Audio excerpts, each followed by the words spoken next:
Hello friends, हर हर महादेव। सबसे पहले गणेश जी को प्रणाम, भोलेनाथ जी को प्रणाम, माँ पार्वती जी को प्रणाम, कार्तिकेय जी को प्रणाम, सभी देवी देवताओं को प्रणाम, बजरंगबली जी को प्रणाम। भक्तों, आज मैं शिव महापुराण के रुद्र संहिता का 20वां अध्याय कहने जा रही हूँ, जिसका शीर्षक है कुबेर और शिव का सखा भाव वर्णन। ब्रह्मा जी बोले, हे नारद, अब तुम वह आख्यान सुनो जिस प्रकार कुबेर कैलाश पर्वत पर तप करने आया और उसके तपोबल से शिव जी वहाँ पहुँचे। कुबेर को कठिन तप करते देखकर ब्रह्मा के अंश से उत्पन्न रुद्र शिव जी की इच्छा से वहाँ आने के लिए उत्सुक हुए और जोर जोर से अपना डमरू बजाने लगे, जिसकी ध्वनि त्रैलोक्य में व्याप्त हो गई। विष्णु और ब्रह्मादिक सभी देवता तथा मुनि और वेद शास्त्र और सिद्ध लोग भी मूर्त होकर वहां पहुँचे। साथ ही असंख्य गणों सहित अपनी लाखों करोड़ों की सेना के साथ शिव जी ब्रह्मा विष्णु सहित बड़े प्रेम से रुद्र रूप शिव जी के दर्शनार्थ वहां पहुँचे।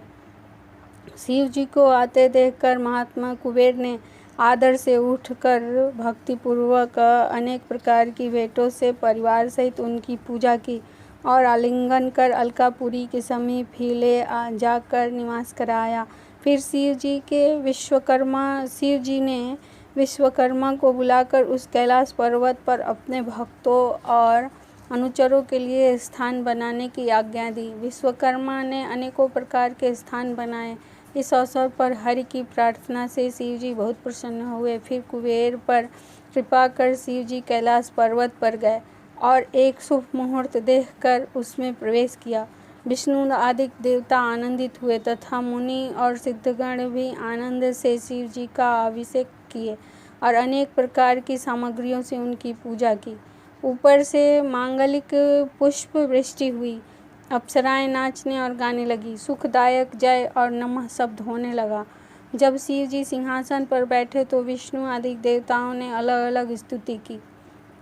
शिव जी ने उनकी कामनाएं पूर्ण की। जब सब देवता अपने स्थान को चले गए तब शिव जी ने मुझको और विष्णु जी को आसन पर बिठाकर बहुत बार प्रतिपूर्वक संबोधन कर कहा कि हे हरि, हे ब्रह्मा, तुम दोनों मेरे अत्यंत प्रिय हो। अब तुम लोग निर्भय होकर अपने लोक को जाओ। मैं तुम्हारा सुखदाता हूँ और सदैव तुम्हारी देखभाल करता रहूँगा। हम दोनों अपने अपने स्थान को चले गए। उसी समय प्रसन्न होकर शिव जी ने कुबेर के पास जाकर उनका हाथ पकड़कर कहा कि हे मित्र, मैं तुम्हारी मित्रता के वशीभूत हूँ, तुम भी अपने स्थान को जाओ।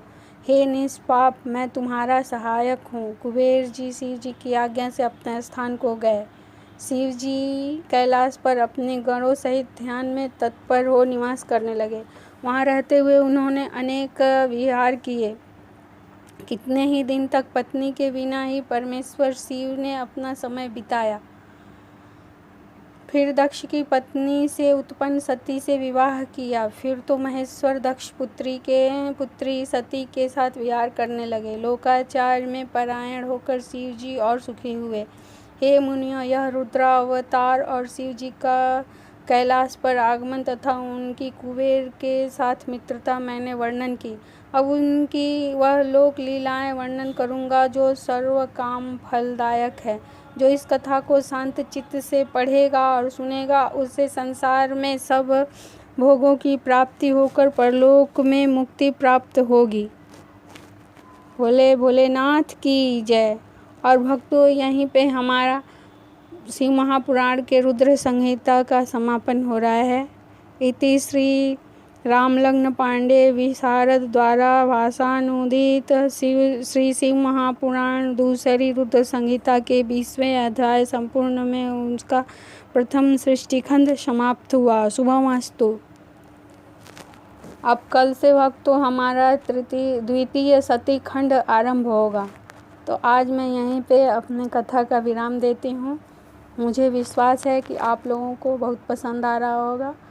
आप लोग ऐसे ही हमारे चैनल को सहारा दीजिए, सब्सक्राइब कीजिए और हमारे जो ये चैनल है उसको लाइक कीजिए। जो मैं ये डाल रही हूँ हर रोज़ एक एक अध्याय, उसको लाइक कीजिए, शेयर कीजिए, ताकि सबको इसका लाभ मिल सके और इसका लाभ उठा सके। शिव महापुराण बहुत ही पुण्य पुराण है। इसको सुनने से मोक्ष की प्राप्ति होती है। भगवान शिव शंकर के चरणों में स्थान मिलता है।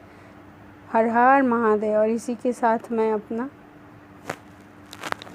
ये अध्याय ख़त्म करती हूँ। भोले बाबा भोलेनाथ की जय।